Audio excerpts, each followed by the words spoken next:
কাকে মনে বসে বাজাচ্ছ পার্বতী? কাকে আবার? কাকে কলঙ্কিনীকে ঘরে নিয়ে এসেছো? আমার শিশের সেতুরের ভাগ নিতে এসেছে, তাকে পাঠাচ্ছি। বলো প্রভু।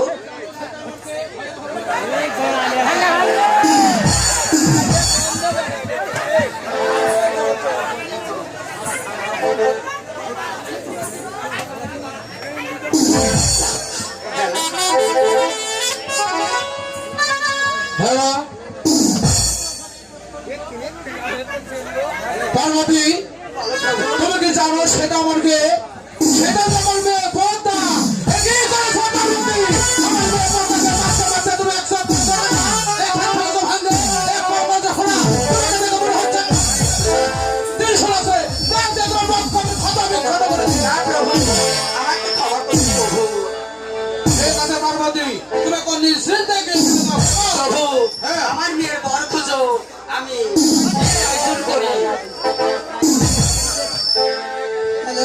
ভাই হ্যাঁ মা পদ্মা, আমাদের মাউথপিস 100 লাগবে। এই সাউন্ডে আমরা কোনোদিন গান রাখতে পারবো না। যদি না হয় ফেরত নেন, খালি গলায় গান গায়ে যাবে। হ্যালো চেক, সাউন্ড অবশ্যই ক্লিয়ার করো। 100 থাকবে।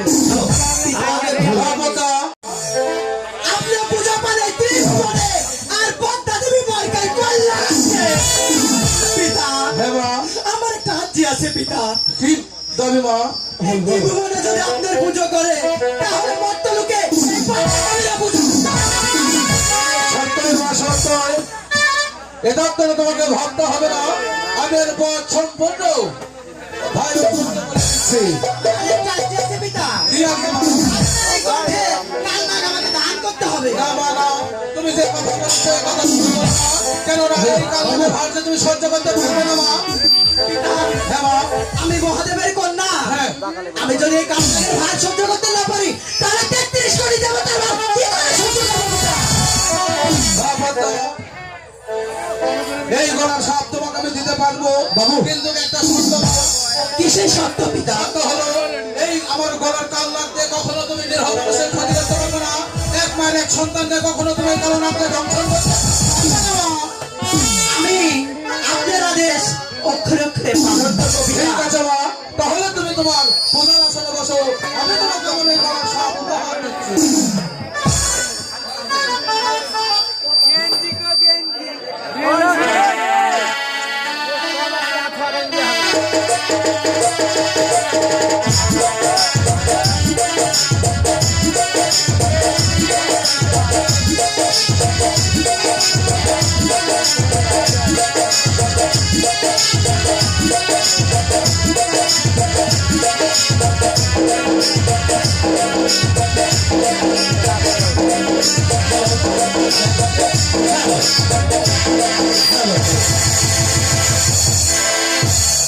পিতা, হ্যাঁ মা পদ্মা,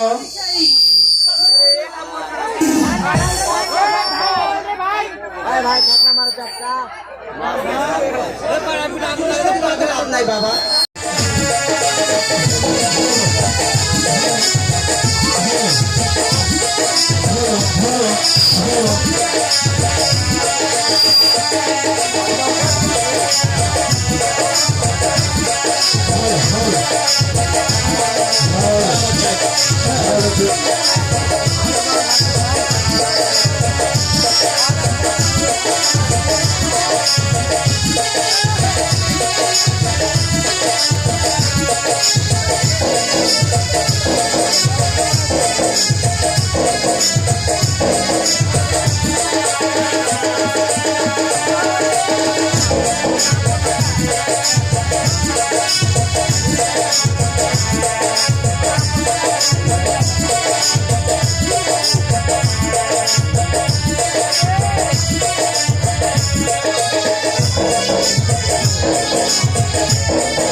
এই বিদায়ের সময় আপনি আমাকে হাসি মুখে বিদায় দেন পিতা।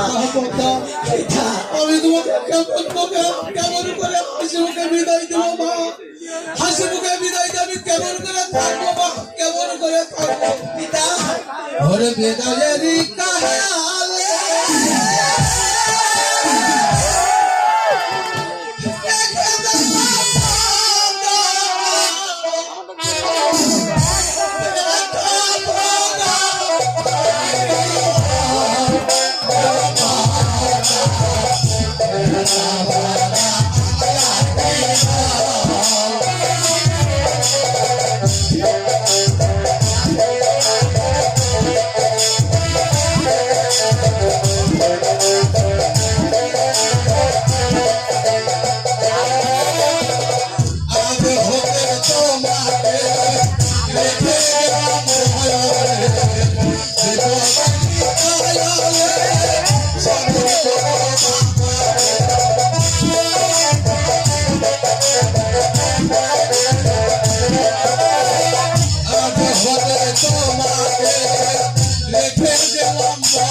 তবে ঠিক আছে ছোট চলা আমি ওই শিবদাদার হুকুম যে আমার তামিল করাই কাজ আমি তোমাকে ওই গভীর জঙ্গলেই বেটার বাড়ি তোমাকে ছেড়ে আসবো আমার জনচন্দ্র সাদাগার কাছে দৈব বাড়ি দিয়ে সাড়ে বর্ষণেই আমি তাকে স্বীকার করতে আবার নিয়ে আসবো আমার সঙ্গে চলে আসো মা পদ্মা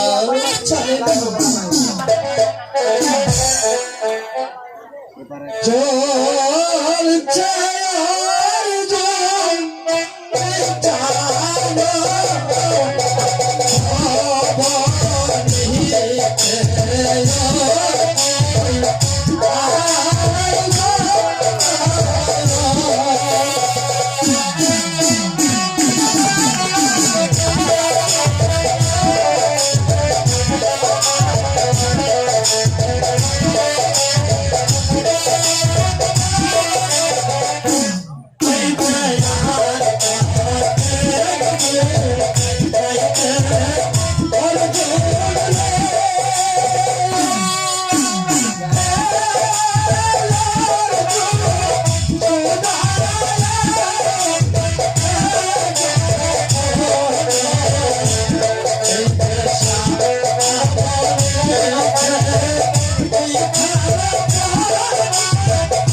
তবে যে বাচ্চা তাহলে তুমি কি করতে চাও বতাও আমি বড় বৃক্ষের নিচে একটু বিশ্রাম করবো মামা। ঠিক আছে বতা ওই যে দেখা যায় একটি বৃক্ষতলা ওই বৃক্ষতলা আমি বিশ্রাম করবে আর মনের ধারে ওই মনের ধারে আমার মাসিমা বাড়ি আছে ওই মাসিমা বাড়ি থেকে আমি ঘুরে এসে কেমন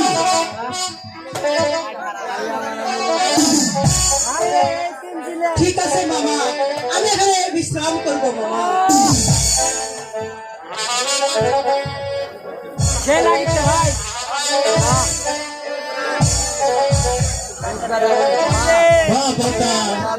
মামা তোমার কি বিশ্রাম করা হয়েছে মামা আমার বিশ্রাম করা হয়েছে। তাহলে আমরা কাজ করতে পারি মা বাবা বলো মা বাবা মামা বলো আপনার হস্তটা কি মামা? আমার হস্তে একটি ফুল মা বাবা ওই বনের ধারে আমার মাসিমার বাড়ি গিয়েছিলাম ওই মাসিমা আমাকে কোন থেকে কি ফুল দিয়েছে মা বাবা এই ফুলটা আমাকে দান করেন মামা। এই ফুলখানা যে তোমাকে যে দেওয়া যাবে না বাবা আমি আপনার আপন ভাগ্নি আর ছোট্ট একটা ভাগ্নির আপনার আপনি কি রাখবেন না মামা? তুমি তুমি ভুল করে এই ফুলখানা চেয়ে নাও তুমি যে ভুলের খেয়াল নিতে পারবে না রে বাবা আমি আপনার হস্তের ফুলটা চেয়েছি, সুগন্ধ নয় মামা। ঠিক আছে মা বাবা তোমার অনুরোধে ফুলখানা তোমার হস্তে আমি তুলে দিয়ে গেলাম কিন্তু কিন্তু ভুল করে যেন লাকিয়ে যেন ফেলবে না ভুল করে যেন লাকিয়ে যেন ফেলবে না আমার মামা কি সুন্দর এক ফুল হাতে দিয়ে চলে গেল। ভাগ্নি এই ফুলটার সুগন্ধ জানো তুমি কখনো না নাও। কি সুন্দর এই ফুল, এর মোমো গন্ধ আমাকে কাছে টানে। আমি দেখবো এই ফুলের সরভে এমন কি জাদু আছে।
মা পদ্মা। মামা আপনি আমার হস্তে একই ফুল দিলেন মামা, এই ফুলের সুগন্ধে আমার সর্বনাশ তুমি ভুল করেছো মা পদ্মা। আমি বারবার করে অনুরোধ করে বলে গেছি মা পদ্মা, তুমি এই ফুলের ঘ্রাণ শুনে সহ্য করতে পারবে না। মারা করে গেছি মা পদ্মা। মামা আমি না জেনে ভুল করে ফেলেছি, ফুলের মাসুম কি হবে না, আমার অঙ্গ কিছু ফেরত পাবো না বাবা। হ্যাঁ মা পদ্মা, তুমি ভুল করেছো যখন ফুলের খেসারত তোমাকেই দিতে হবে। তুমি অঙ্গ যেন ভালো তোমার একটি শর্তেই কিসের সত্যি মামা? ওই দেখা যায় কালিদাই সাগর, ওই কালিদাই সাগরে একটি একটি করে চারখানা যদি ডুব দিতে পারো তাহলে তোমার অঙ্গ যেন ভালো হবে।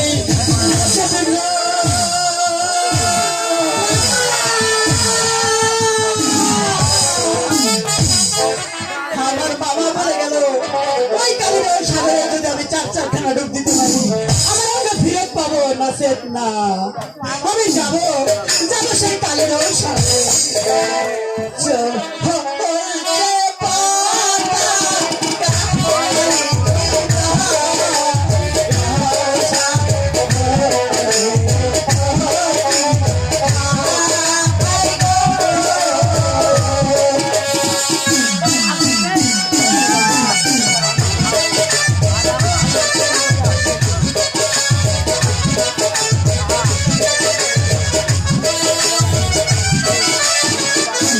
এই